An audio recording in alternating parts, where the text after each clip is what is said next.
The Bureau of Statistics released better than expected inflation data for the December quarter this week. The main piece of data that was of interest was the so-called trimmed mean measure, which is the measure of inflation that cuts out the biggest increases and the biggest falls and takes the average over all the rest.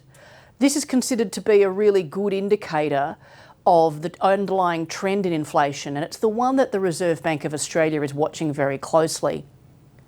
And because inflation was better than expected, that means that the Reserve Bank Board is going to have more confidence in the decline in inflation that they're hoping for.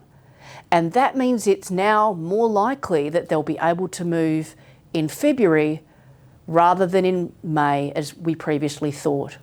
So we're now expecting that the more likely outcome is that the Reserve Bank Board reduces the cash rate by 0.25 percentage point at its February meeting.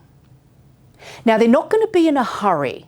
They are still concerned about inflation being above target. They'll have noticed that the labour market turned out to be a bit too tight relative to what they were expecting. The unemployment rate was actually 0.3 percentage points below what they were forecasting for the December quarter.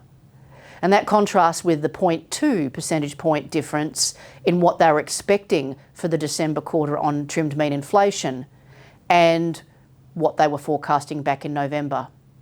But in this instance, 0.2 on inflation beats 0.3 on the labour market. And we think this is enough evidence, together with all the other data that we've seen, to make them more confident and therefore willing to move as early as February.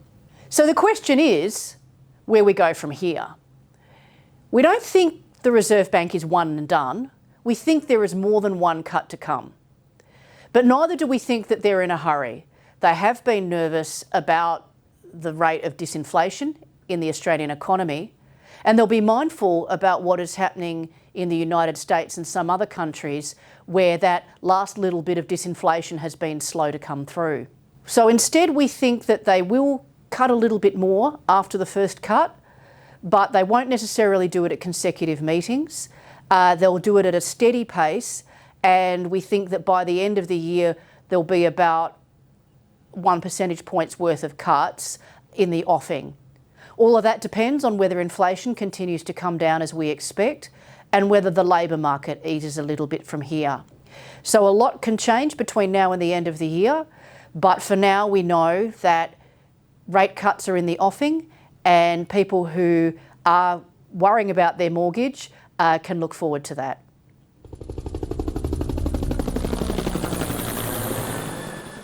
The content of this recording is informational and of general nature only, and is not intended to constitute a research report or reflect any recommendation or financial advice. It has been prepared without taking into account your objectives, financial situation, or needs, and investment decisions should not be based on it. You should obtain your own independent advice before proceeding with any investment decision. Whilst every effort has been taken to ensure that the contents are correct and any opinions, forecasts, conclusions are reasonably held based on information at the date of recording, Westpac does not make any representation or warranty as to the accuracy or completeness of the statements or information contained in this recording, and any liability therefore is expressly disclaimed to the extent permitted by law. None of the material included in this recording should be copied, published, or reproduced in whole or in part without the prior written permission of Westpac.